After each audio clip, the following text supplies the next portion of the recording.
All right, let's go. I've given us about 5 minutes to just have a little chat about editing, what it is, what it isn't, the different types of editing involved, and just really what comes out of this grab bag.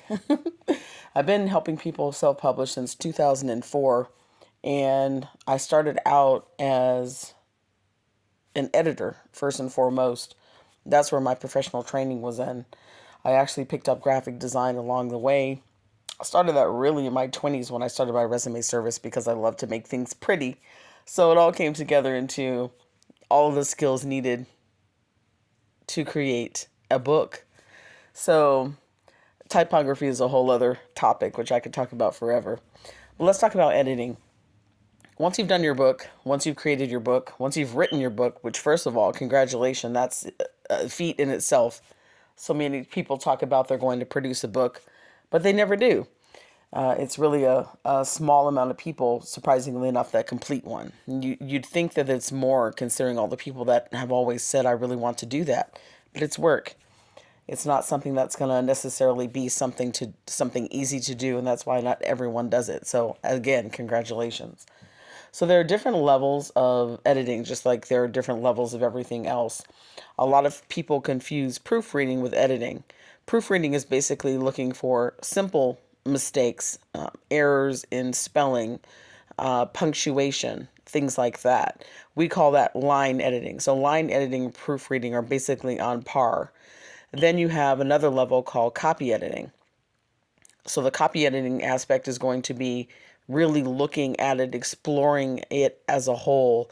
You're going to be looking for syntax issues, of course. You're going to be looking for grammatical issues. You're going to be looking for, if you started out talking about Jake, but now they're Jack, you're going to be looking at those things. You're going to be looking at cohesiveness and tone and voice and all of those good things that are involved in a good storyline. Of course, you're going to look at plot, you're going to look at pacing and all of those other things as well. Then you have, to me, which is the kind of coup de grace editing, which is developmental editing. And so for us, that basically means that you're going to look at the entire book, look at the structure, look at whether or not things should be moved around. Is chapter 5 really going to work better as chapter 2? Should you have that extra character? What are they really there for? You're going to look at the same things that copy editing, but at a deeper level. Then, of course, you have, editing where you're going to do the different, I guess, aspects of editing at different times, right?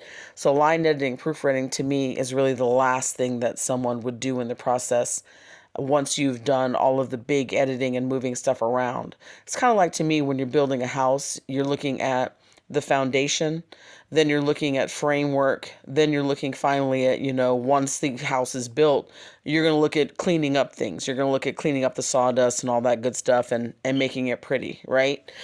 An editor will catch those things along the way anyway, but the last part is really the last stage of editing before it goes to print, because once it goes to print, of course you can do reprints, but we'd rather not. So we try to catch all of the things at that last kind of stage.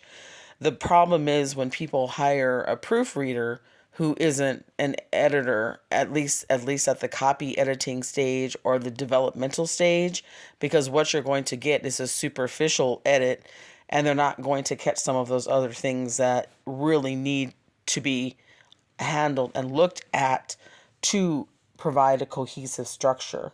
So you want to ask what kind of editing the person has done when you decide on an editor. But as far as things that you can do to enhance your editing, some things are basically to give it a little time to rest after you've written it. You're tired, okay? You want to take a little break so you can look at it with fresh eyes. Some of the things we do, or when you're first starting out with editing, read things backwards because you're going to catch more things that way. Read it out loud because sometimes you'll have missing words there that you're not going to notice because you're so entrenched in it. They say you can't see the forest for the trees. Other things you can do as well is workshop it with other people who have never seen it, right? And then you can send it out to a professional for a manuscript assessment and that kind of thing. More soon.